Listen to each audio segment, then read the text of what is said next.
जौनपुर में प्रेमी ने खुदकुशी की तो उधर प्रयागराज में प्रेमिका ने भी ब्लेड से अपना गला रेता। इस आत्मघाती कदम से दोनों परिवारों में कोहराम मच गया। जौनपुर जिले के सिकरारा थाना क्षेत्र के रीठी गांव में एक युवक ने फंदा लगाकर खुदकुशी कर ली। जब यह जानकारी उसकी प्रेमिका को मिली तो उसने प्रयागराज में ब्लेड से अपना गला रेत लिया। दोनों परिवार जौनपुर के रहने वाले हैं। घटना के बाद दोनों के परिवारों में कोहराम मचा हुआ है। रीठी गांव के दलित बस्ती निवासी लाल साहब गौतम का 18 वर्षीय बड़ा बेटा आदर्श का शव घर के कमरे में पंखे में गमछे के सारे लटकता मिला। परिवार के लोगों ने घटना की जानकारी पुलिस को दी। परिजनों के मुताबिक वह देर से सोकर उठता था।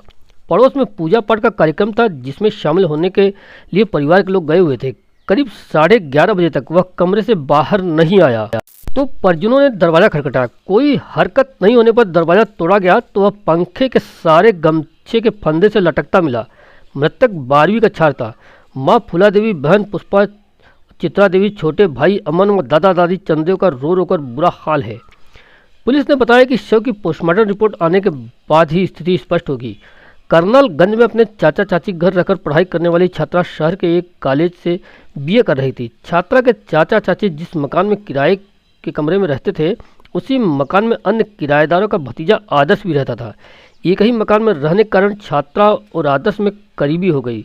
करीब 1 हफ्ते पहले दोनों के बीच किसी बात पर झगड़ा हो गया जिससे उनके बीच बातचीत बंद हो गई।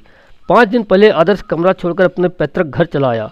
मंगलवार सुबह आदर्श ने फंदा लगाकर जान देने की जानकारी जैसे ही छात्रा को मिली उसने खुद को कमरे में बंद कर लिया। बहुत देर तक बाहर नहीं निकलने पर परिजन उसे बुलाने पहुंचे तो भीतर छात्रा लहूलुहान हालत में जमीन पर पड़ी थी और उसके गले से लगातार खून बह रहा था। सूचना पर पुलिस पहुंच गई और छात्रा को अस्पताल ले जाया गया जहां उसकी हालत गंभीर बनी हुई है।